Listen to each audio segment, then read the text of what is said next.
Newcastle beats Tottenham 2-1, match week 3 of the Premier League season. It might be a little too early to tell, but as you know by the title of this video, we're going to talk about Big Ange and his tactics. Joe, give me your initial impressions of the match. Do you think this might cost Big Ange his job as the Tottenham manager? Do I think this game in this match will? No. However, if these mistakes continue to happen and the high line continues to cost him points, at some point you would think it has to cost him his job. Just because against these fast teams, you cannot hold such a high line, especially when you don't have Mickey Van de Ven in the squad to at least bail you out when teams get in behind. Yeah, so we got some proof. We got some screenshots here. This is from the match today. So this is how high the line was playing. The problem that I have with a high line is the fact that if you get beat on the dribble somewhere in the middle or somewhere higher up the field when you're pressing, you're just giving up all that space in behind for the runners.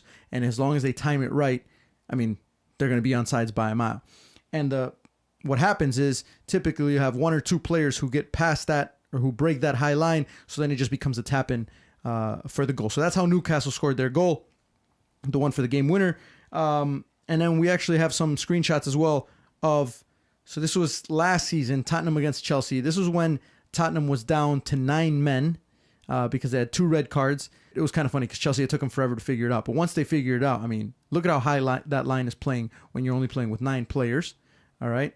And then there's the one from the goal after that, same exact thing. So my biggest concern, I guess, or my biggest question for Big Ange is the fact that he chooses to stick with his tactics regardless of what is happening in the game and the opposition and things like that. So Tottenham are sitting in 10th place right now in the league table. And again, it's still only match week 3. But if this keeps up, Joe, and they stay at around the 10th spot in the table, how long before Big Ange gets the sack?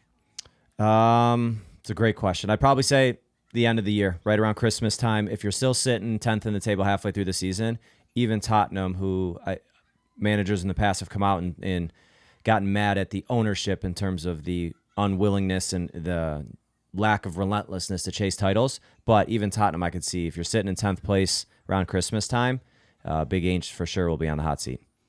So let us know in the comment section down below. What do you guys think? Do you think his job is at risk? Especially for the Tottenham fans out there. Are you guys supportive of his methods, or do you think that he needs to change and he needs to adapt? Let us know in the comment section down below.